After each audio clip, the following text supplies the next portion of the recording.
Kids' game is all about falling. They're on the swing set, on the trampoline, the sliding board. It's all about falling through space. And like the Tarahumara used to say, that children learn how to run before they learn how to walk. And why? It's because they use gravity. They use falling. Arthur Lydiard, the great running coach, used to watch a field like this before a race, and he'd go, loser, loser, loser, winner, loser, winner. What he's looking for is, he called it pushers and pullers. The pushers were people who are doing this, pushing off with their leg. The pullers are people who are just going like this, pulling the leg up like that. They're using gravity. Gravity is free energy. If you do like that, it's free. So you watch children when they run, especially the little children, what a toddler will do is just go like this, and then go. They're not pushing, they're pulling the foot up like that. And that's the difference between the way most of us run with shoes, the way I always used to run in shoes, which is pushing. You land on your heel, you come around like this, and you push off. That's the pushing way. The pulling way, the way children do it, the way the Tarahumara do it, the way anybody in bare feet do it, is just to pull. You use the free energy of gravity to pull you forward. And that's been my big problem with running shoes, is that you get the big, most of you have really thin, minimal shoes, which are great, but most runners have big, thick, cushioned heels, big arch supports, medial posts to change the way your foot supinates and rolls.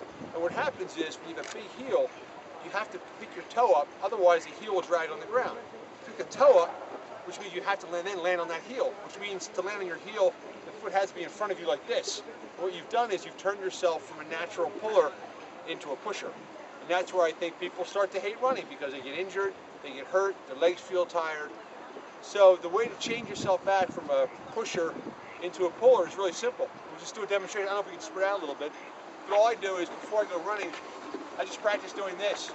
I just lift one foot in front of me like this, get your balance with your posture, straight like this, and then you just pull this leg up, and that one comes down.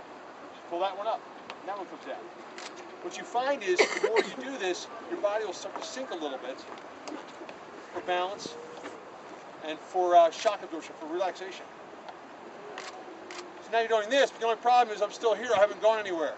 So what you want to do is, to use gravity, you take your center of balance, where all your balance is based. It's right here. So when you're ready to go, you practice this, you feel comfortable doing this, then you just push this out. You push out your hips, at some point, you're going to have to pull your foot up. Because as your balance goes forward, you start to fall. So when you're ready to run, push out your hips, and that's it. And as your balance falls forward, you know, as Newton says, this balance goes forward, it's going to fall into the ground, and up you go. A great place to practice is up on any kind of a hill, because if you try to push your way up a hill, you're not going to get very far. But if you take your time and just go up the hill like this, you'll find your posture will straighten, and you'll fall into the hill. So not only does your form improve, but you go up the hill much more easily, because rather than push up the hill, gravity pulls you up like escalator cars. You know, it just pulls you right up the hill. So is this my English clear to people? Yeah. Yeah? Okay. Good.